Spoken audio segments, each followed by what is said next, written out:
Hi everyone, and thank you for tuning in to my channel where I talk about stocks, the stock market, and investing. I post videos daily, so if this sounds like something you want to get more of, feel free to subscribe down below. Now in today's video, I'm going to talk about why Skillz stock is so unprofitable. And what I have pulled up here is their most recent quarter's financial statement for their quarter ended June 30th, 2022. And I've highlighted here their net loss on the bottom line. Skillz lost 60.6 million in the 3 months ended June 30. That was an improvement from the loss of 79.6 million in the same quarter the year prior. But if you look at their 6 months, the two quarters combined that ended so far June 30th, so the first half of 2022, they've lost 208.7 million on the bottom line, and this was more than the 133 million they lost on the bottom line last year. I've also highlighted their most significant expense, which is sales and marketing, and this is primarily what's leading to the massive losses on the bottom line. You see here sales and marketing was 73.2 million in its most recent quarter, almost matching revenue of 73.3 million. Last year, sales and marketing was above revenue, and so far in the 6 months ended in June 30th, they've spent 190 million on sales and marketing and only generated revenue of 166.7 million. So that's primarily where the issue is. So that's what the focus of this video will be about, is what's going on with sales and marketing and how that's leading to these massive losses on the bottom line. So let's go to earlier in this shareholder letter that was on August 3rd. Management opens the letter by saying that in the second quarter of 2022, we focused on repositioning the company for profitability. We successfully cut underperforming investments and unprofitable revenue programs. And investors said, finally, investors have been waiting for several quarters for management to reduce some of that spending on sales and marketing, start to focus a little more on profitability. The stock is down somewhere along the range of 90% off its highs, and so investors have not been a fan of the capital allocation program Skillz has undertaken. So it was a sigh of a breath of fresh air to see this. And further down along, they say our focus on profitability, including reducing end user discounts and engagement marketing incentives, resulted in a 26% reduction in paying monthly active users. This reduction in PMAU was driven in large part by a reduction in discounts, including engagement marketing, that were not driving profitable revenue. So as they reduced some of their spending on sales and marketing, it had a significant impact in customer growth, and they lost a lot of customers because of that.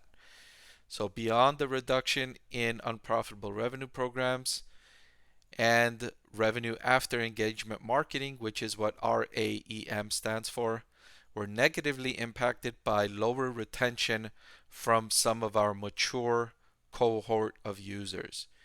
Now this I highlighted in red because I view this as a bigger negative, because this means that this high level of sales and marketing that management was doing, they were doing that because they expected the customer value to be at a certain level over the next few years.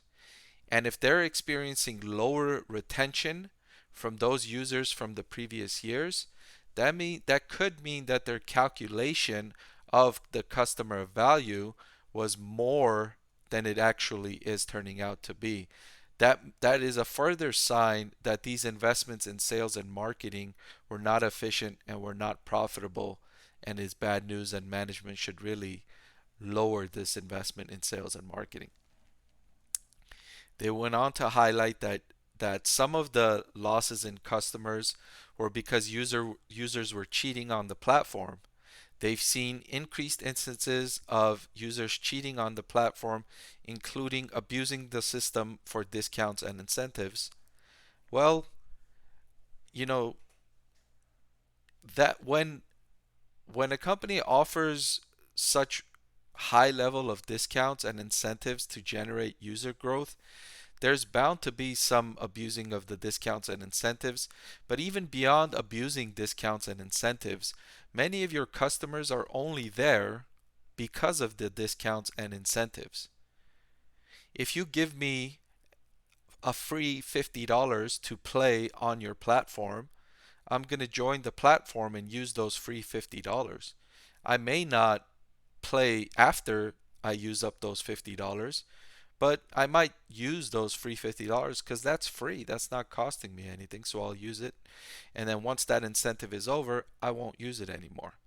And so I imagine that many of the monthly active users on Skillz were of that nature, were only there because they were getting such robust incentives. And I fear about continued losses in users as management reduces this spending on sales and marketing. But that said, I still think it's necessary, and I still think that they should be doing that because as an analyst, as an investor, I want to see what the organic level of customers are for Skillz. I want to see what level of customers they would have if they weren't spending so much money on sales and marketing and incentives.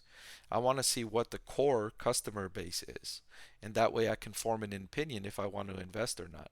As it is right now, I don't feel like I can make an educated opinion because I don't know what amount of those customers are going to stick around when those incentives end.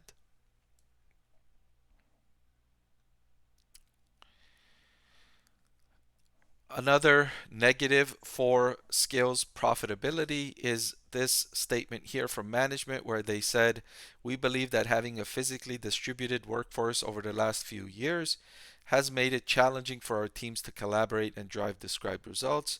We're working on bringing our teams together in person and remain very excited about the potential to drive better experience for players and developers." If they could have operated effectively in this remote working experience, they could have saved the expense of leasing and renting office space. Now that they're saying that this has not worked, they need to bring people back. That means they need to have that office expense and lease expense, and that's going to further implicate revenue growth and profitability for the future. So again, not a good sign for investors looking for Skillz to generate profitability. Further down along, they go on to separate their sales and marketing spending, and they give you a better breakdown of what all is included. So here they note sales and marketing was 73 million, and they reduced that 26% year over year. Kudos to management for doing that. Sales and then they go on and say sales and marketing is primarily composed of user acquisition marketing and engagement marketing. So um, you could think of user acquisition as spending to get people to sign up to the platform. This can be on social media and other areas. This is to get people to sign up and open an account. That's one form of marketing that they do. The other form of marketing is engagement marketing.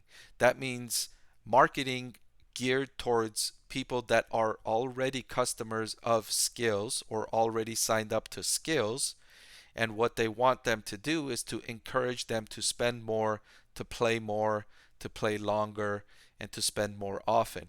And so that's engagement marketing. You could think of that as, let's say a player deposited one time, put $20 on the platform, used it up, and then hasn't spent money for the last 3 months.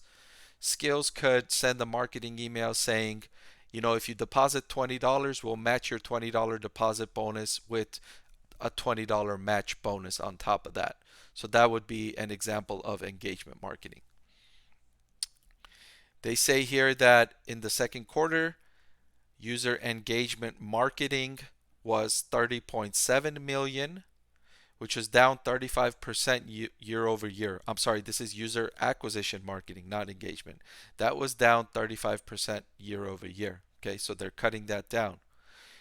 And then they also note that in the second quarter, engagement marketing was 30.4 million. That was also down 32% year over year. So in both categories, Skillz is decreasing their spending. So it's a start. It's good news for investors. If there was a preference, I would prefer them to reduce more of the user engagement marketing, not the user acquisition marketing. I would want them to acquire customers, but I want those customers not to be getting bonuses and reload bonuses and free money and all of that so that they can play on the platform. That's just my opinion. You might have your own opinion as an investor. All right. So based on these reductions in spending on sales and marketing and the negative impact it's having on customer and revenues, Skillz lowered their revenue guidance to 275 million. And they continue to say that for user acquisition marketing, they're going to reduce spending to the range of 17.5 million to 22.5 million in the next quarter. So that would be a reduction from the previous quarter. That's good. And they anticipate engagement marketing as a percentage of revenue to continue decline in the third quarter and in the fourth quarter as they further remove low return initiatives. That's another good sign for investors. They're focused on eliminating these low return investments. They want to focus more on the higher return on investment marketing spending. And they anticipate making further progress in reducing overall marketing expenses for the second half of the year. That's good. We want them to lower sales and marketing expenses so that they can work on increasing profitability. So there you have it. That's why Skillz is so unprofitable on the bottom line. But they're investing in their growth opportunity. Management sees an excited opportunity to transform the $92 billion mobile gaming market. So that's why they're investing. They see something that is lucrative to them and they want to capitalize on that opportunity, and they're spending so aggressively for that. So that's what's driving the losses on the bottom line. So let me know what you think of Skillz stock in the comments down below. And if you liked what you saw, please subscribe down below for more videos like this. I'll see you next time, and thank you for watching.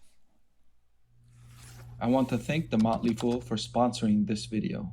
The Motley Fool is a company that provides investing insight and stock recommendations for investors of all skill sets and risk levels.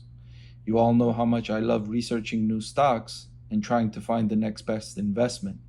So I'm proud to partner with the Motley Fool to bring you 10 stock picks from their popular Stock Advisor.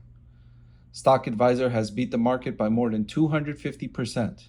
Go to fool.com/Parkev to get your 10 stock picks now.